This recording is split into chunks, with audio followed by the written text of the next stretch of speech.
Descriptive paragraphs.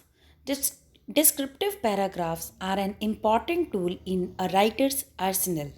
एक writer के खजाने में डिस्क्रिप्टिव पैराग्राफ एक सबसे इम्पॉर्टेंट टूल है.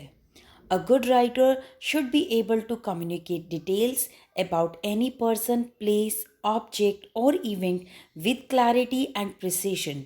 एक अच्छा राइटर वही होता है जिसके अंदर किसी भी व्यक्ति, किसी भी स्थान, वस्तु या किसी भी इवेंट को डिस्क्राइब करने का, उसकी डिटेल देने की पावर हो, और वो भी पूरी क्लैरिटी के साथ और पूरी प्रिसिशन के साथ. फॉर एग्जाम्पल, अगर आपसे पूछा जाता है describe your father, describe your teacher, तो आप एक गुड राइटर तब माने जाएंगे जब आपके अंदर ये काबिलियत है कि आप उनको प्रॉपरली डिस्क्राइब कर पाएँ. और कैसे डिस्क्राइब किया जाता है किसी पर्सन को, इसी के बारे में हम कुछ इस वीडियो में सीखेंगे. Descriptive paragraphs include both informal and sensory details. जब आप डिस्क्रिप्टिव पैराग्राफ लिखते हैं यानी कि किसी को डिस्क्राइब करते हैं, तो आप उसके अंदर इनफॉर्मल डिटेल्स भी डाल सकते हैं. इनफॉर्मल डिटेल्स जो पर्सनल डिटेल्स हैं. The word paint a picture of the subject in question and present the author's impression of it to the reader. Word paint किया जाता है, मतलब जैसे हम सपोज आपको बोला कि अपने फादर को डिस्क्राइब कीजिए, you can draw the picture of your father और you can word paint a picture. Word painting a picture का मतलब है आप शब्दों के माध्यम से अपने फादर को डिस्क्राइब कर रहे हैं. मेरे फादर की इतनी हाइट है, उनके हेयर हैं, उनके हेड फॉरहेड पर हेयर रहते हैं, जब वो वॉक करते हैं तो he looks like a principal और सम ऑफिसर. तो ये हो गया वर्ड पेंट कि पढ़ने वाले को और सुनने वाले के माइंड में एक तस्वीर बन रही है. और इस बात का ध्यान राइटर को रखना है.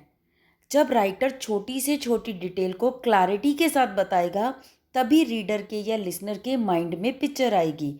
और अगर रीडर या लिसनर के माइंड में सुनते वक्त या पढ़ते वक्त उस व्यक्ति की पिक्चर आ जाती है, तो वो जो पैराग्राफ है वो बेस्ट डिस्क्रिप्टिव पैराग्राफ होता है.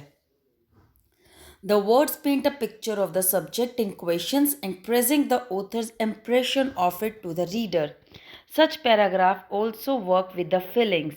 और ये पैराग्राफ के अंदर फीलिंग्स का डालना बहुत ज़रूरी है. If you are writing your feelings for that person, तब ये पैराग्राफ्स और रियल लगते हैं. Now language. The third paragraph. The language used in descriptive writing needs to be precise. General adjectives and passive verbs do not work very well for a strong description. आपको language कैसे use करना है? To the point. आपने adjectives डालने हैं. Adjectives विशेषण, जिस व्यक्ति के बारे में आप लिख रहे हैं उनकी क्वालिटीज़, गुड, टॉल, हैंडसम, ये एडजेक्टिव्स होती हैं.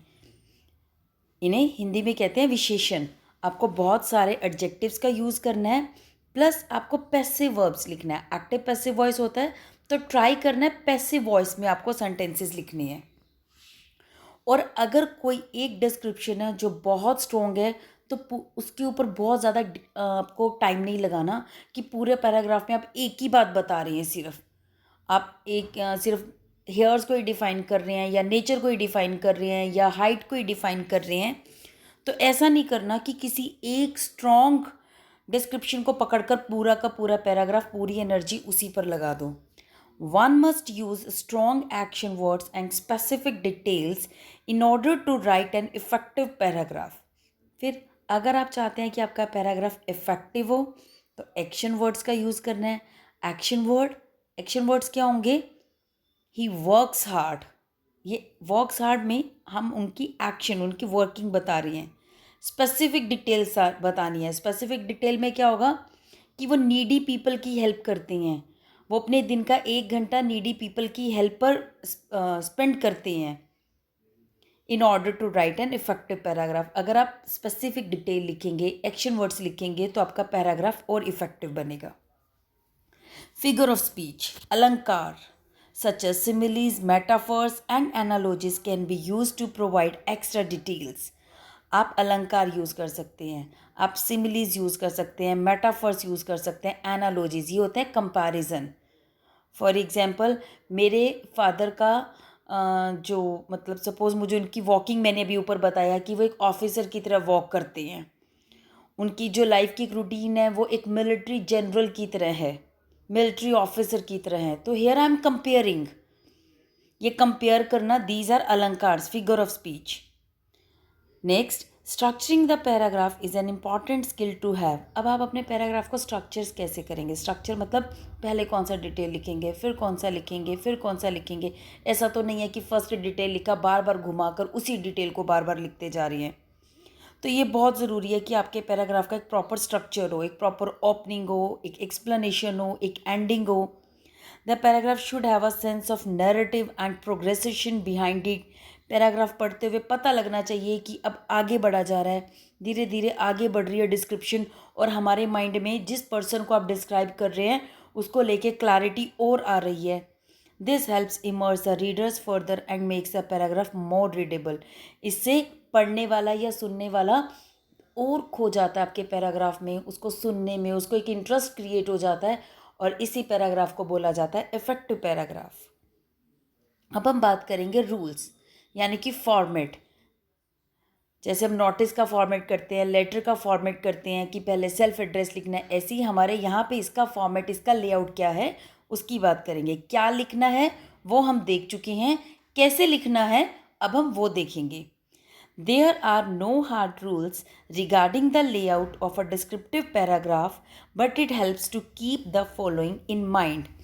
डिस्क्रिप्टिव पैराग्राफ्स को लिखने के लिए वैसे कोई हार्ड एंड फास्ट रूल नहीं है, सिर्फ कुछ बातों का ध्यान रखना है, और वो सिर्फ 4 बातें हैं, और वो इस प्रकार हैं।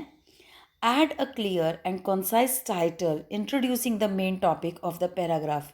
जब भी आप डिस्क्रिप्टिव पैराग्राफ लिखेंगे यानी कि किसी को डिस्क्राइब करेंगे, तो फर्स्ट रूल है आपको ऊपर एक अच्छा सा टाइटल देना है जो आप बनाएंगे। The paragraph should begin with a topic sentence. This introduces the topic and the writer's relation to it. It can be use to set the tone for the rest of the paragraph. दूसरी बात का आप ध्यान रखेंगे, आप जब paragraph लिखेंगे उसका जो फर्स्ट लाइन होगा वो टॉपिक सेंटेंस होगा। टॉपिक सेंटेंस मतलब फर्स्ट लाइन में आप लिखेंगे आप किसके बारे में लिख रहे हैं और आपका उससे रिश्ता क्या है, यानी कि इंट्रोडक्शन सेंटेंस होना चाहिए, वो introductory sentence.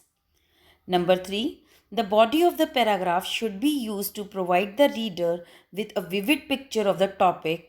This is where the writer must use all the skills at his or her disposal to properly describe the topic.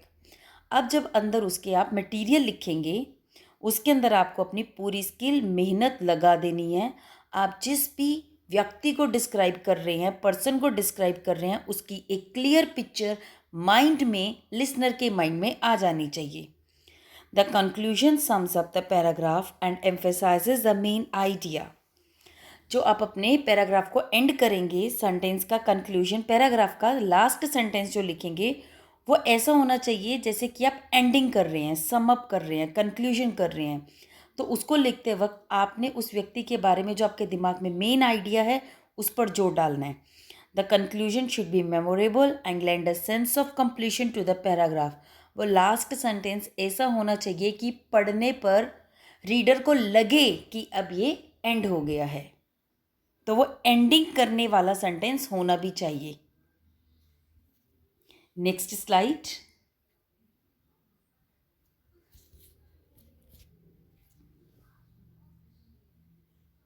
Do's and don't of writing a descriptive paragraph. Try, wait a minute beta, let me change the slide once again. Yes, do's and don'ts of writing a descriptive paragraph. किन बातों का ध्यान रखना है और किन बातों को यूज़ नहीं करना है। Try and include a lot of supporting details about the subject in the paragraph. आपने इस बात की ट्राई करनी है और पूरा ध्यान रखना है कि पैराग्राफ के अंदर आप कंप्लीट डिटेल डाल पा रहे हैं।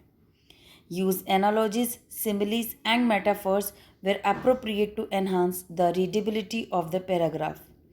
उसके बाद आपने प्रॉपर सिमिलीज, मेटाफर्स और एनालॉजीज उसके अंदर यूज़ करने हैं, यानी कि comparisons. Make use of strong adjectives and describe with tactiles details whenever you can. जहाँ पर भी ज़रूरी है वहाँ पर अपना एडजेक्टिव्स डालो, क्लियर डिटेल डालो, पूरा उसके अंदर टचेबल डिटेल डालो। टचेबल डिटेल मतलब पढ़ने वाले को एकदम से वो टच्ड हो जाए, वो रियल लगे, अपना लगे। वो तभी होगा when you will be writing with your real life experience, जो रियलिटी में आप अपनी लाइफ में देखते हैं, सुनते हैं, अगर वो डिटेल यहाँ पर यूज़ करेंगे तब बनेगा वो ऐसा paragraph. Don't use run on sentences, use a mixture of short and long sentences. आप ट्राई करें शॉर्ट सेंटेंसेस लिखने की। Don't overload the topic sentence with two many details, बहुत ज़्यादा डिटेल्स नहीं लिखना, सिर्फ जो सीक्वेंस में चले वो डिटेल लिखना है।